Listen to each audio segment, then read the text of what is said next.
Radhe Krishna. Welcome back to Sahasaranagati. Delhi அருகில் இருக்கும் Noida sector 62 நடந்த ஸ்ரீ தியாகராஜர் ஆராதனையின் ஒரு பகுதியாக ஸ்ரீ கார்த்திகேயர் ஸ்ரீ விநாயகர் கோவிலிலிருந்து இந்த பதிவை வழங்குகின்றோம். இதன் சம்பந்தப்பட்ட அனைத்து வீடியோக்களையும் இந்த பிளேலிஸ்டிலிருந்து பார்த்து உங்கள் கான்டாக்ட்ஸ்களுக்கு அனுப்பும்படி வேண்டுகொள்கிறோம். இதுவரை சப்ஸ்கிரைப் செய்யாட்டி ஒரு முறை குழு சேர்ந்த பின் அனைத்து வீடியோவையும் இலவசமாக பார்க்க வேண்டுகிறோம். நன்றி. இன்றைக்கி ஒரு சின்ன கதையை பார்த்துட்டு நம்ம நிகழ்ச்சிக்கு போகலாம். அப்பாவுக்கும் சின்ன பிள்ளைக்கும் இருக்கக்கூடிய பந்தம். இந்த குழந்தை எல்லாம் தெரியறதுக்கு முன்னாடி, அது இன்னும் சின்ன குழந்தையாக இருக்கானே, அவனுக்கு விஷயம் தெரியுமோ தெரியாதோ, அவனுக்கு நல்லதெல்லாம் சொல்லிக் கொடுக்கணுமே, அந்த மாதிரி அப்பா என்ன தான் பிஸியாக இருந்தாலும் அந்த குழந்தை சரியாக வளர்றதா அப்படின்னு ஒரு எப்பப்போ இன்ஸ்பெக்ஷன்ஸ் நடக்கும் இல்லையா. ஸ்கூல்லேருந்து வந்தோன்னே இன்றைக்கி என்னடா பண்ணேன், என்ன சொன்னா, ஹோம்ஒர்க்லாம் முடிச்சியா அப்படின்னு ஒரு 2 வார்த்தை ஒரு ரிவ்யூ மாதிரி கேட்டுப்பா. இது இந்த காலத்தில். அந்த காலத்தில் எந்த மாதிரி ரிவ்யூ அப்படின்னா, ஒன்றும் இல்லை, அரசனாக இருந்தாலும் சரி அசுரனாக இருந்தாலும் சரி அவாவாளுக்கு அவாவா குழந்தைகிட்ட என்னென்ன கேட்கணும் அப்படின்னு ஒரு இது இருக்குது இல்லையா. ஹிரண்யகசிபு பெரிய ராட்சசன் அசுரன் அப்படின்னு சொன்னால் கூட அவரோட குழந்தைய பார்க்குறச்சி அவ்வளோ வாஞ்சையாக குழந்தைய தூக்கி மடியில் வச்சுட்டு, பிரகலாதன் அவள் அம்மா குளிச்சு விட்டு ஐஷன் வந்திருக்கா, குட்டி குழந்தை, அவன் தூக்கி மடியில் வச்சுட்டு இன்றைக்கி வந்தாச்சு, குருகுலத்துலேருந்து வந்தாச்சு, இப்போல்லாம் ஹாஸ்டலுங்கிறோம், அப்போ குருகுலம், மடியில் வச்சுட்டு இன்றைக்கி என்ன கற்றுண்ட சொல்லு அப்படின்னு கேட்குறச்சே அந்த குழந்தை அதோட மழலையோட அந்த தாக்கத்தில் அதுக்கு தெரிஞ்சதெல்லாம் சொல்லுமா. இதுக்கப்புறம் தான் இவரோட ஈகோ டச் ஆகி அது அடுத்த லெவல் ஆஃப் சண்டை அது வரைக்கும் போகும் இல்லையா. பட் அந்த சொல்கிறச்சே அது என்ன சொன்னுது அப்படின்னா, பிரகலாதர் சொன்னாராம், என்னடா நீ கற்றுண்ட அப்படின்னாக்க, இன்றைக்கி உனக்கு இன்றைக்கி கற்றுன்ற டேக்அவே என்ன, இன்னைக்கு பெஸ்ட்டு நாலேஜ்னு நீ என்ன கற்றுன்ருக்கேன்னு சொல்லு அப்படின்னதுக்கு, அது பாகவதம் இல்லை, ஸ்ரீமத் பாகவதமில் 7வது காண்டத்தில் இருக்கக்கூடிய 5வது சாப்டர்லேருந்து 23வது ஸ்லோகம்.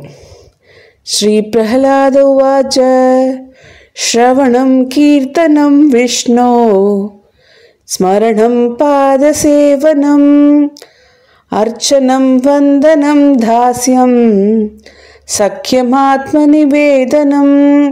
அந்த குழந்தை சொல்கிறதான் 9 விதமான பக்திகளில் நம்மளை இன்வால்வ் பண்ணிக்கலாம்.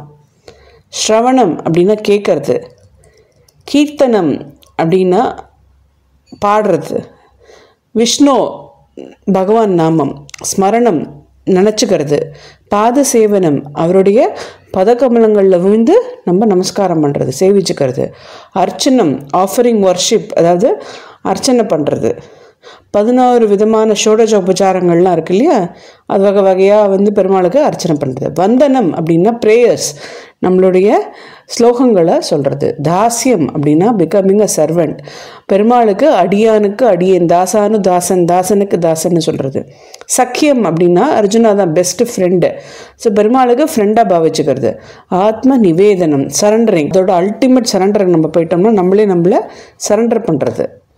இதெல்லாம் சேர்த்தாக்க இதெல்லாம் யாருக்காக நம்ம பண்ணுறோன்னா விஷ்ணு பெருமாளோட பேருக்கு பண்ணுறச்சு நம்ம 9 விதமான பக்திகள்லாம் இருக்குது.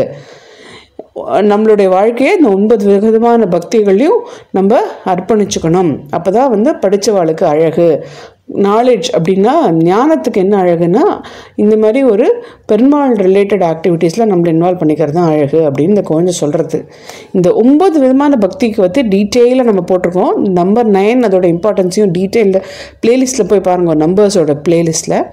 இதில் நம்ம 2வது வகையான பக்தி இருக்கு இல்லையா, கீர்த்தனம். அந்த கீர்த்தனம் அதை பற்றி நம்ம பார்க்குறச்சே தியாகராஜ கீர்த்தனை ரொம்ப இம்பார்ட்டண்ட்டு.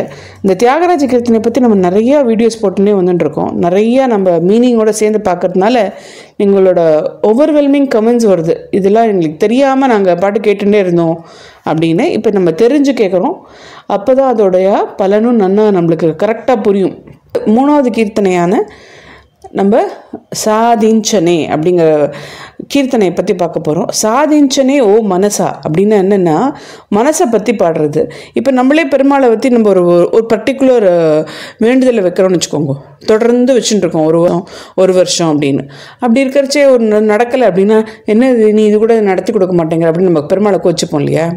நம்மளுக்கும் பெருமாளுக்கும் உள்ள டாக்கிங் இருக்குல்ல, அது ரொம்பவே ஒரு இன்ட்ரெஸ்டிங்காக இருக்கும். இப்போ தியாகராஜர் ஆராதனை பண்ணுறது பூஜிக்கிறது எல்லாருமே ராமராக இருந்தாக்குறது.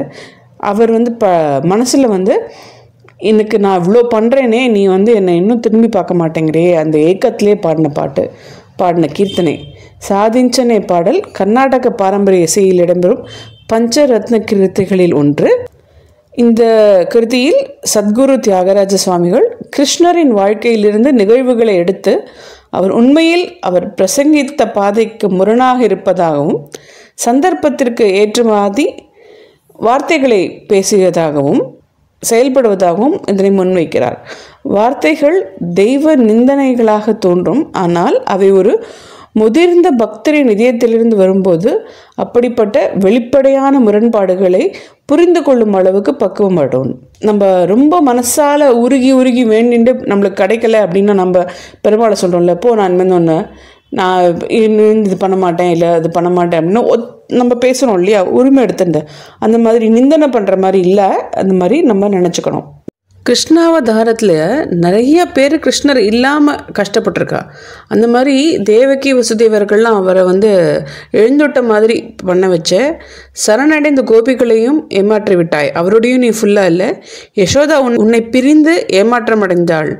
அப்பாவியாக உன்னை அன்புடன் மடக்கும்போது குறும்புத்தனமாக நீ சிரிச்சுட்டு, ஆனால் அவளை ஏமாத்திட்ட. ஸ்ருதியையும் ஸ்மிருதியையும் வார்த்தைகளை பொய்யாக்கி விட்டாய். நீ சொன்னது ஒன்று செஞ்சது ஒன்று, எல்லாருக்கும் நீ இருக்கேன்னு சொல்லிட்டு இல்லாமல் இருந்திருக்க. உங்கள் நினைவை எப்போதும் என் இதயத்தில் வைத்திருக்கும். அப்படி இருந்து நான் மகிழ்ச்சியாக இருக்கிறச்சே நீ என்கிட்ட வரல. நீ என்னோட இருப்ப அப்படின்னு தானே நான் பாடின்னு இருக்கேன். உன்னையே இவங்களையும் நீ ஃபுல்லாக இருந்துட்டு நான் உன்னை பாடின்னு இருக்கேன், நீ என்கிட்ட வரமாட்டேங்கிறியே.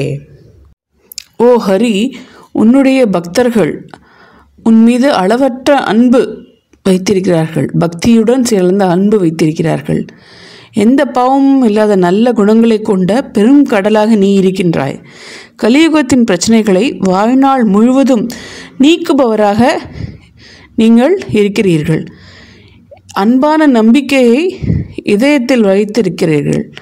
ஆண்டவரே, இவ்வாறு உமது புகழை பாடிக்கொண்டிருக்கும் வேளையில் நான் அன்புடன் உங்களையே தான் தேடிக்கொண்டிருக்கிறேன்.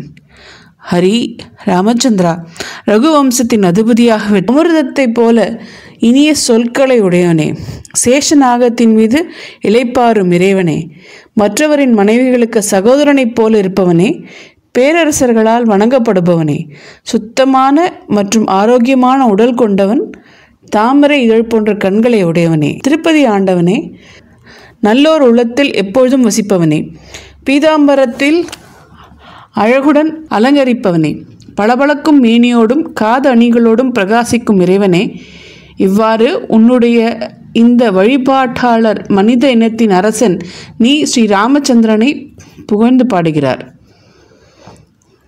ஓ ராமா, நல்லவன் என்ற அடையாளத்தை நிர்ணயித்து அடையாளம் காட்டிய இறைவனே, நீங்கள் பொறுமையாக காத்திருந்து என் வழிபாட்டை ஏற்றுக்கொண்டீர்கள். நீங்கள் கோபப்பட வேண்டாம் என்று கேட்டீர்கள். துன்பம் வந்தாலும் பொறுமையாக இருக்க கற்றுக் கொடுத்தீர்கள். புலன்களை கட்டுப்படுத்தி அமைதியாக தியானம் செய்யும் குணத்தையும் கொடுத்தீர்கள்.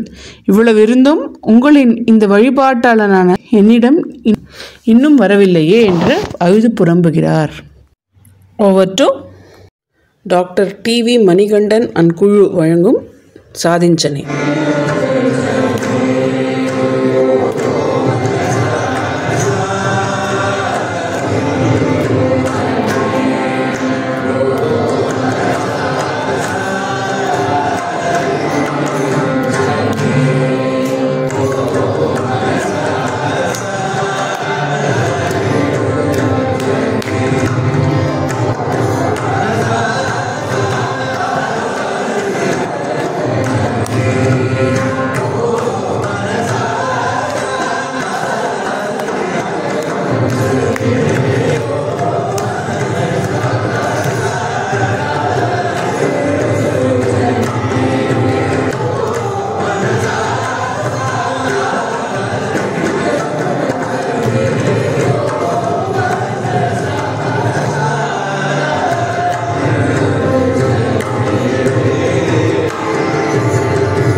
Thanks again. Stay connected and stay supportive too. Radhe Krishna.